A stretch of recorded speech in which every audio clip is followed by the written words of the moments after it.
네, 파이님들 안녕하세요. 명리는 역시 초명입니다. 제가 얼마 전에 제 수강생분들이랑 MT를 다녀왔는데 목 상태가 좀 안 좋아졌는데 지금까지 회복이 안 돼서 약간 좀 듣기에 불편하실 수 있는 점 미리 좀 양해 좀 부탁드릴게요. 제가 사실 오늘 영상을 찍을까 말까 엄청 고민을 했는데 파이님들 중에서 윤석열 사주 말고 김건희 여사의 사주를 좀 분석하는 콘텐츠를 올려달라라고 하신 분이 있어서 영상을 찍게 됐습니다. 사실 저도 지금 시국이 좀 어수선하다 보니까 유튜브 들어가면 윤석열 또는 김건희 이 부부 사주를 무당에게 보여줬는데 무당이 무슨 충격, 예언, 미쳤다, 소름 이런 식의 키워드를 넣은 썸네일에 콘텐츠들이 막 올라오잖아요. 저 그런 거 솔직히 너무 보기 싫어요. 그리고 개인적으로 윤석열, 김건희 부부 사주를 더 이상 보고 싶지도 않고요. 그리고 정치 이야기를 안 하고 정치인에 대한 이야기를 한다고 해도 많은 분들이 어쨌든 피로감을 느끼는 건 사실이거든요. 그럼에도 불구하고 저는 명리학을 진지하게 공부하시는 우리 파이님들이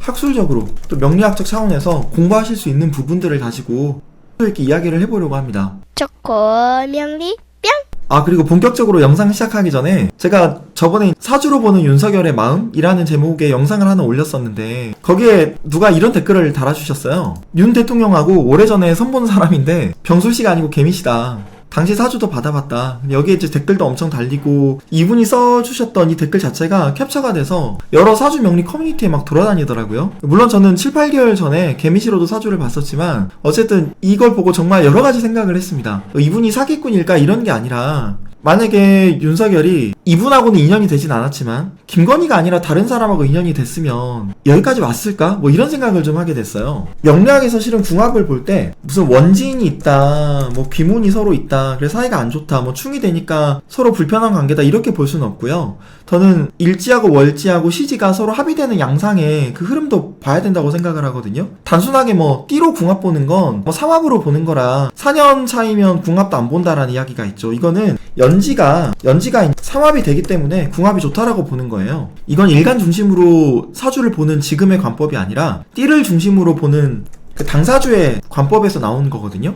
근데 윤석열하고 김건희의 사주를 보면 궁합이 저는 좋다고 보기가 좀 어렵습니다. 왜냐면 김건희가 윤석열과 만나면 신자진이 되기 때문에 윤석열의 이 식상의 기운을 더욱더 키우거든요. 저는 이게 결국 본인에게 자충수가 됐다고 생각을 해요.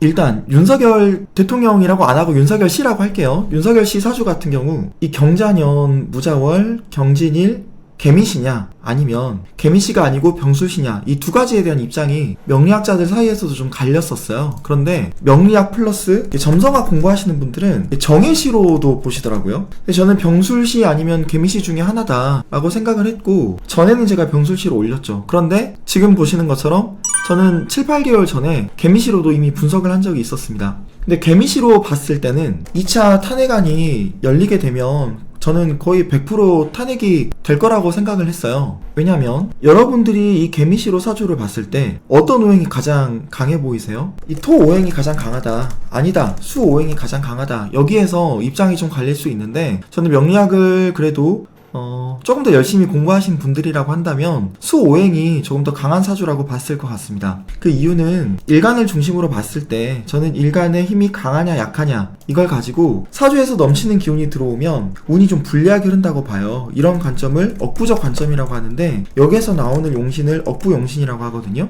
그러니까 넘치는 오행이 있다고 한다면 이거는 기구신에 해당되고요. 부족한 오행이라고 한다면 아무래도 용의신에 해당됩니다. 기구신 오행에 운이 들어오면 운이 좀 불리하게 흐르는 거죠. 이 사주는 토 오행도 좀 강해 보이는데 실은 수 오행이 훨씬 더 강해요. 금생수가 되는 부분이 있고요. 1월지가 자진합으로 묶여 있어서 이 토가 수를 그렇게 강하게 극하지를 못합니다. 그래서 토 오행하고 수 오행을 나눠서 봤을 때 수 오행이 훨씬 더 강해요. 게다가 일간은 지장간에 보면 금이 없어서 저는 뿌리가 강하다고 보지는 않습니다. 그런데 금의 세력들이 생조를 워낙 세게 해주고 있기 때문에 전체적으로 금 오행하고 수 오행이 이 사주에서 가장 불리한 기운이라고 보거든요. 그래서 수 오행을 기신으로 보고 저는 구신은 금 오행으로 보고 있어요. 이 얘긴 즉슨 금하고 수가 들어오면 운이 불리하게 흐른다라는 뜻입니다. 그럼 윤석열 사주에서 용의신은 뭐냐, 이 사주에서 균형을 맞춰줄 수 있는 기운이 뭐냐라고 했을 때 용신은 당연히 확 완성이 돼요. 왜? 일간이 튼튼하고 식상이 강할 경우, 이 경우는 관성으로 이 사주의 전체적인 균형을 맞춰 맞춰줘야 되거든요. 그래서 용신은 화 관성이고 희신은 목 재성이라고 생각합니다. 개미시인 사주라고 본다면요. 그래서 이 갑오대운이 들어왔을 때 실은 검찰총장이 됐고 또 그 전에 서울중앙지검장도 됐고 쭉 승진가도를 달려서 이제 대선 후보로도 오르고 결국엔 대통령까지 됐죠. 그런데 올해를 보면 갑진년이잖아요. 이 진토가 나한테는 한신인데 한신이라고 하더라도 수의 기운을 머금고 있는 스톤은 좋지 않아요. 그런데 이게 자진합을 하는데 100% 수로 바뀌진 않습니다. 왜냐하면 좌우충이 있기 때문이죠. 어쨌든 이 스톤은 이 진토는 그냥 스판토로 머물러요. 근데 이게 그렇게 썩 좋진 않거든요. 게다가 제가 7, 8개월 전에 설명드렸던 것처럼 이게 용의신이라고 하더라도 이렇게 쟁충이 되면 특히 갑경충, 여기도 갑경충, 좌우충, 자진합, 이게 지금 보면 충합이 몇 개인가요? 보통 대여섯 개 넘어가면 충합이 용의신이라고 하더라도 이게 나에게 긍정적으로 작용을 전혀 못하게 됩니다. 제가 윤석열 같은 경우 그 2차 탄핵안이 열렸을 때 그때가 정확히 말하면 병자월에 임자일이었어요. 이게 12월 14일 토요일이었습니다. 근데 탄핵 투표가 그 표결이 열리는 그 시간이 4시였거든요. 근데 4시가 보니까 신시잖아요. 그러면 역시 또 이런 것도 신자진으로 가려고 하는 기운이 있습니다. 수의 기운이 많아진단 말이에요. 그래서 저는 2차 탄핵안이 열리면 거의 탄핵이 될 것 같다라고 판단을 했었고 제가 이때 토요일날 MT 가는 날이었는데 실은 새벽에 깼어요. 그래서 커뮤니티에 이런 글을 올렸죠. 억구적으로 윤석열 대통령의 사주를 보면 개미시로 봤을 때 수식상이 귀신이라서 탄핵이 표결되는 이 월과 날과 시간을 봤을 때 수기운이 많이 들어오기 때문에 아마 탄핵이 좀 될 것 같다라고 생각을 했고요. 거기에 대한 글을 한번 올린 적이 있었습니다. 그래서 행사를 하면서 제 수강생분들하고 즐겁게 시간을 보내고 있었는데 사람들이 계속 핸드폰을 봤어요. 탄핵이 되냐 안 되냐 그러다가 와 탄핵됐다 이러면서 그래도 매듭이 하나 지어졌구나 라고 안도감을 느꼈습니다. 유시민 작가가 윤석열에 대해서 이런 평가를 내린 적이 있었죠. 박근혜가 혼군이라면 윤석열은 아마 폭군이 될 수 있다. 좀 무도한 느낌이다 라고 했는데 저도 그게 정확히 사주에 묻어난다고 봅니다. 일단 수식상이 강하잖아요. 정확히 말하면 상관입니다. 좀 무섭지 않나요? 왜냐면 일간이 경금이죠. 제가 경금은 주체성이 가장 강한 간지라고 했었어요. 나로 똘똘 뭉쳐진 대만의 명리학자 하건춘 박사의 이론인데 천간 중에서 비견과 가장 가까운 글자가 경금이고요. 겁재라고 하는 그 십성과 가장 가까운 글자를 신금으로 정의한 적이 있었거든요. 저는 그 해안이 참으로 탁월하다고 생각을 해요. 어쨌든 주체성이 가장 강한 기운인데 이게 자년의 자월입니다. 엄청나게 강하죠. 이 금이 예리하게 씻겨서 정말 날카로운 칼날을 갖게 된 것 같은 그런 느낌인데 중요한 건 이 월제에 있는 상관이 떴잖아요. 우린 이걸 뭐라고 하죠? 상관격이라고 합니다. 격으로 치면 상관의 힘이 이 사주 전체를 지배하는 거예요. 상관은 시시비비를 가리는 힘이라고 해서 제가 네 편도 내 편도 없고 본인이 생각하는 정의를 추구하는 기운이긴 해서 검사나 경찰이나 판사나 변호사나 이런 분들에게 많은데 이게 부정적으로 흐르면 이제 호불호가 명확해지고 네 편 내 편을 나눕니다. 그러니까 네 편 내 편을 나누다 보니까 국회 개원식 할 때도 불참을 했었어요. 그게 87년도 이후에 처음이라 하더라고요. 대통령이 국회가 열리는데 참석을 안 하는 게. 그러니까 야당을 국정 파트너로 인정하는 게 아니라 그냥 적이라고 규정을 하는 거죠. 그래서 저는 윤석열이 이명박 전 대통령이랑 박근혜 전 대통령 이 두 명을 본인이 어떻게 보면 특검을 하면서 날려보냈잖아요. 저는 이때부터 본인이 실은 정의라고 생각하지 않았을까라는 생각을 좀 해요. 나는 대통령까지 날려보낸 사람이고 그래서 본인이 늘 하는 행동은 정의롭고 야당은 본인이 걸으려고 하는 정도의 길을 막는 이제 적이라고 규정을 하는 거죠. 근데 이런 윤석열이 결혼한 사람이 누구냐? 바로 김건희 씨죠. 김건희 여사입니다. 김건희 여사 사주를 제가 원래 그러니까 궁금해하긴 했어요. 근데 궁금해하긴 했고 시주만 모르는 상황이었는데 자시일 거라고는 생각을 못했거든요. 근데 한 명리학자 분께서 언론에 이걸 밝히셨죠. 저는 그게 참 좋지 않은 행동이라고 생각을 해요. 왜냐면 시국이나 이런 걸 떠나서 어쨌든 고객으로 찾아온 사람의 사주 정보를 밝힌다? 내가 유명한 명리학자다라는 걸 알리려고 하는 그런 허영심이 있었는지 어쨌는지는 모르겠지만 어쨌든 고객의 정보를 좀 유출한 거잖아요. 김건희가 공인이긴 하지만 그래서 그게 썩 좋은 과정은 아니었다고 보는데 어쨌든 언론사에서 이 사주를 원치 않게 공개하는 바람에 우리는 김건희의 사주를 알게 됐습니다. 근데 무자시로 놓고 보면 참 묘한 게요. 이게 저는 무당의 사주처럼 보이는 거예요. 병화가 태양이죠. 이 태양이 바다 위에 떠 있는 것 같다라고 보는 분도 계신데, 저는 일단 이게 신자합이 돼 있잖아요. 그러면 이게 신자합은 된 게 맞는데, 그러니까 신자합은 돼 있는데 이게 신자합화 수가 됐냐? 전 이건 아니라고 봅니다. 무토가 극을 하고 있기 때문이죠. 여러분들이 합하고 합화를 구분을 하셔야 돼요. 원국에서는 웬만하면 합화가 잘 일어나지 않습니다. 어쨌든 이게 합으로 묶여 있는데 전체적으로 수의 기운이 좀 강하죠. 그런데 병화의 힘은 너무 약해요. 왜? 뿌리가 없습니다. 지장간에 목이나 화가 아예 없어요. 그래서 이 사주가 실은 견해가 두 가지로 나뉘는데 완전히 극신약한 사주다 라고 보는 입장이 있고요. 두 번째는 뭔 소리냐, 수의 기운이 이 수관성의 전체를 지배하는 수관성 전왕이다라는 입장이 있습니다. 우리 파이님들은 열심히 공부하는 분이니까 제가 두 가지를 좀 나눠볼게요. 일간이 힘이 없이 극신약하다. 그러면 당연히 일간을 지켜주는 오행이 들어와야 운이 유리하게 흐릅니다. 이때 용신은 화 비겁이고요. 희신은 인성이 돼요. 이 경우에 목하고 화가 흐르면 운이 유리하게 흐릅니다. 만약에 수관성 전왕이다. 이 전왕이라고 하는 건 중국인다운 발상에서 나온 용신법 중에 하나인데 사주가 온통 하나의 오행으로만 이루어져 있는 거예요. 제가 전에 트럼프 사주로도 설명을 드렸었는데 사주에 오행이 여러 개 있더라도 하나의 오행으로만 기운이 똘똘 뭉쳐있기 때문에 이 대세를 거스르면 안 된다.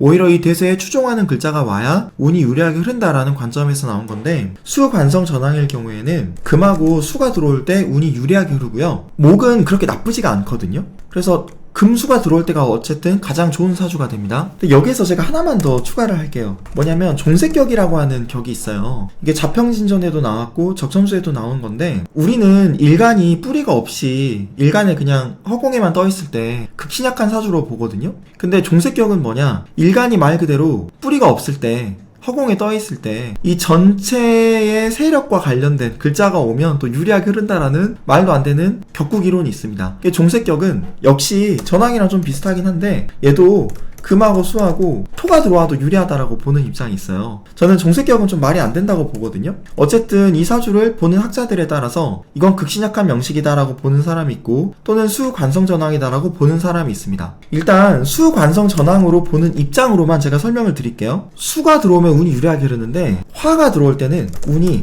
불리하게 흐른다라고 보는 게 관성전왕으로 볼 때의 입장입니다. 근데 김건희가 18대운 때 병으로 들어왔을 때가 가장 힘든 시기였다는 거예요. 이때 공부를 아마 열심히 하지는 못하셔서 그냥 좀 알려진 대학에 가서 미술 전공을 했는데, 열심히 뭐 공부만 하시고 이때 좋았던 거라면 이때 해수 들어올 때, 이때 대한민국 미술대전에서 입산한 거 정도? 어쨌든 대운은 좀 불리하다고 보는 겁니다. 근데 이 을사대운에 이 사화가 들어오면 사신합이 돼서 수로 바뀌잖아요. 이게 엄청 좋은 거예요. 만약에 전왕이면. 갑진대운은 뭐 신자진이 되니까 수의 균이 확 많아지죠. 이런 것도 마찬가지로 좋고, 계묘대운에서 이 개수가 무게합화를 해서 얘는 이제 화로 바뀌거든요. 이건 매우 좋지 않습니다. 그래서 힘들었다고 하면 이때 대운이 힘들었다라고 볼 수 있는데, 지금 이 대운이 지금 대운이죠. 근데 갑진년에 역시 신자진이 되기 때문에 김건희에게는 아주 좋은 운이다라고 보는 분도 있거든요. 근데 저는 여기서 한 단계 나아가서 이 사주가 저는 전왕이라고 보기엔 어렵다라는 게 지금의 제 입장이에요. 근데 김건희가 잘 보시면 늘 옷을 입을 때 흰색 아니면 검은색만 입었습니다. 김건희가 명리학 사주 이런 거 너무 좋아하고 점집 찾아다니는 것도 좋아하고 성금 보는 것도 좋아하는 사람인데, 본인이 뭐 할 때마다 사주 보는 사람들에게 물어보지 않았겠어요? 실은 코바나 컨텐츠 세울 때도 수가 들어왔을 때고, 이름을 바꿨을 때도 원래 김건희가 아니라 김명신이었잖아요. 그때 김건희로 이름 바꿀 때도 수가 들어왔을 때고, 뭔가 본인이 심기일전해서 뭔가 새롭게 사업을 하거나 뭐 할 때는 어쨌든 다 이렇게 수가 들어올 때 했더라고요. 그래서 저도 처음에는 전왕으로 생각을 좀 했었거든요.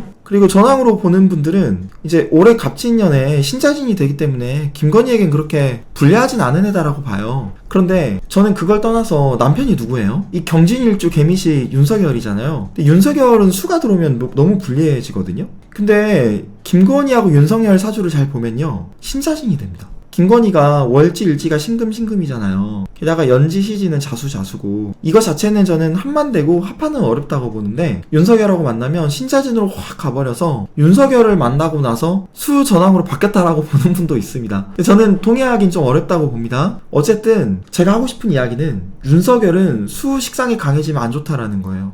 근데 아내가 누구예요? 김건희죠. 김건희가 저는 관성전왕으로 보진 않습니다. 저는 극신약한 사주로 봐요. 그 이유는 이 신중 무토가 촉인데 이게 천간에 떴습니다. 그래서 이게 수로 가려고 하는 걸 방해하고 있고, 격으로 따지면 이게 식신격이 형성이 된 거거든요. 물론 이 격이 사주를 지배하는 힘은 약해요. 약하기는 한데 이게 수로 가는 걸 맞기 때문에 관성전황으로 보긴 좀 어렵다는 게 제 입장이고, 극신약한 사주라 목이 들어오는 거는 좋았다라고 봅니다. 그래서 18대운 같은 경우 어쨌든 대학교 들어가고 미술대전에서 입선도 하고 본인이 뭐 성형도 하고 잘 지냈는데, 이때 진토가 신자진이 되면서 좀 좋지 않았다고 보는 거죠. 김건희는 본인이 수관성전황이라고 생각했을지는 모르겠어요. 그래서 수가 많은 남자를 좋아하고 또는 본인이 넘치기 때문에 그런 남자에게 본능적으로 끌리고, 그런 남자를 내 편으로 만들면 크게 성공할 수 있다라고 여겼을지도 모르겠습니다. 왜냐면 관성은 뭐예요? 명예나 브랜드나 가오나 내 세력, 사회적인 지위 이런 걸 뜻하잖아요. 근데 김건희는 관성이 참 강한 사람이라 보면 계속 대학원에 가서 뭐 논문 표절 논란은 있었지만 서울대에서도 무슨 과정을 듣고 또 연세대에서도 무슨 과정을 듣고 이런 식으로 자꾸 학위나 이런 걸로 본인의 이름을 좀 업그레이드 하려고 했었거든요. 어쨌든 이런 것도 관을 쫓는 행위라고 봤던 거예요. 근데 김건희는 결혼을 안 하고 있다가 윤석열을 소개받았을 때 일부러 골라서 저는 남편을 택했다고 봅니다. 왜?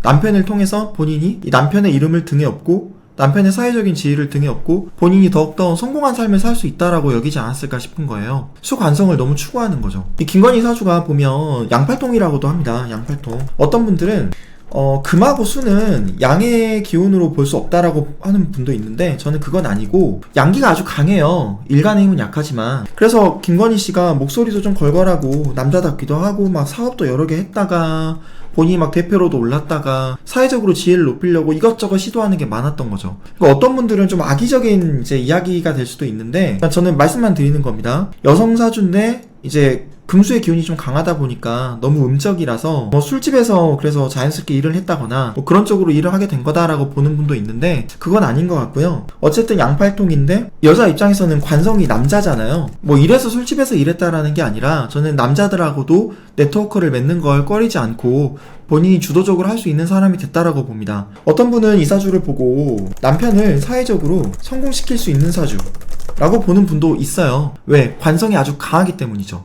남자 입장에서 재성이 아주 강하다면 이 재성이 여잔데, 그러면 사회적으로 왕성하게 활동하고 있는 여성을 배우자로 선택하는 경우가 있습니다. 근데 김건희는 관이 강하다 보니까 누구보다도 관의 힘을 가장 잘 쓰는 검사를 저 남편으로 택하지 않았나 라고 보는 거예요. 이게 사주로 보는 김건희의 마음이라고 생각합니다. 사실 저는 명리학을 가지고 뭐 구군을 보는 건 말이 안 된다고 보거든요. 이 명리학은 개인의 명과 운을 다루는 학문이지 어떤 국가의 운을 볼 수는 없어요. 하지만 국군 통수권자이자 국정을 운영하고 있는 대통령의 사주를 보면 그래도 우리나라의 많은 것들을 알 수 있죠. 경제적으로 어려워지는 부분도 있었고 지금 사회적으로도 많이 좀 혼란스럽잖아요. 저는 경제적인 타격이 너무 크다고 보는데 일단 좀 순리대로 되면 좋겠습니다. 법적인 거야 뭐 헌법재판소에서 알아서 판단을 할 거고, 저는 윤석열에게 수가 들어오는 건 좋지 않다고 보네요. 일단 그런데 김건희에게도 수가 들어오는 게 전 좋지 않다고 봅니다. 이게 이제 김건희 사주고 이게 윤석열 사주죠. 저는 실은 계엄했을 때 너무 무서웠던 게 뭐냐면 의료 현장에 복귀하지 않는 의사들을 처단한다고 했던가요? 이 처단이란 단어가 그냥 사살하겠다라는 거잖아요. 본인이 그럴 수 있다라고 생각을 하는 거예요. 어쨌든 그 문서를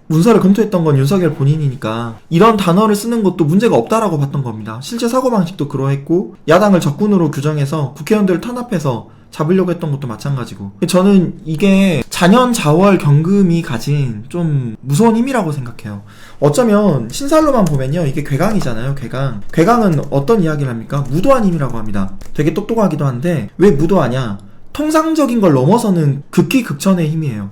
극기극천, 극도로 귀할 수도 있고 극도로 천할 수도 있고. 근데 명리학은 명과 암을 다루기 때문에 이 모든 게 실은 하나라고 이야기를 하거든요. 근데 이 자월 자년에 수로 맑게 씻긴 경금일간이 괴강으로 태어났는데, 저는 이 무도한 힘이 어쩌면 본인이 옳다는 쪽으로만 빠져서 객관성을 좀 잃은 게 아닌가, 그걸 부채질하는 게 실은 김건희 여사가 아닐까라는 생각을 해보게 됐습니다. 제가 커뮤니티에도 똑같이 올렸지만 저는 상식을 지지하는 사람이에요. 여기에는 좌도 우도 없습니다. 그래서 댓글로 정치적인 의견을 표현하실 수는 있는데 네 편 내 편 나눠서 싸우거나 악플을 다시는 건 제가 그냥 삭제할 거고요. 대신 명리학적인 의문이나 이런 걸 질문으로 남겨주시면 제가 최대한 잘 답변을 해드릴게요. 저는 명리학을 즐겁게 공부하려고 하는 분들을 돕는 사람으로 남고 싶습니다. 네, 오늘은 어쨌든 사주로 김건희 씨 사주를 좀 풀어봤는데요. 혼자서 그냥 이런 생각도 해봤어요. 만약에 윤석열이 탄핵이 되고 대통령이 지위를 잃고 교도소에 가게 된다면, 물론 김건희 씨도 잘못한 게 있다면 사법적인 처리를 받겠죠. 그 뒤에 이혼을 하면 어떨까? 이혼하게 될까? 이런 생각도 좀 했었습니다. 더 이상 관을 내 걸로 가져갈 수 없다 보니까 지금 남편을 남편으로 인정하지 않을 수도 있지 않을까? 뭐 그런 생각을 혼자서 그냥 해봤어요. 어쨌든 공정과 상식과 정의가 좀 바로 짚혀지는 그런 사회가 되길 바라면서 제가 오늘 찍은 영상은 여기서 마무리를 하려고 합니다. 초코 명리 뿅! 제 파이님들은 대부분 아실 텐데요. 제가 두 가지만 이야기하고 이제 끄도록 할게요. 1월 초에요. 초면 명리 2기 초급반 하고요. 그리고 1기 심화반을 모집하게 됐습니다. 관련된 내용은 영상 댓글란에 달아둘 테니까 수업에 관심 있으신 분들은 신청하시면 될 것 같고요. 그리고 두 번째는 제가 12월 말에 정확히 12월 23일 토요일이네요. 오후 2시 반에 서울에서 북토크를 합니다. 명리 나를 지키는 무기 3권이 나와서 기념으로 북토크를 하게 됐는데 북토크 참석하실 수 있는 분들 계시면 서울에서 뵙도록 할게요. 제가 신청할 수 있는 링크도 댓글란에 똑같이 달아두도록 하겠습니다. 제 영상은 여기에서 마무리하는 걸로 하고요. 제 영상 끝까지 봐주신 파이님들께 오늘도 진심으로 감사드립니다. 지금까지 초맹이었습니다. 고맙습니다. 안녕히 계세요.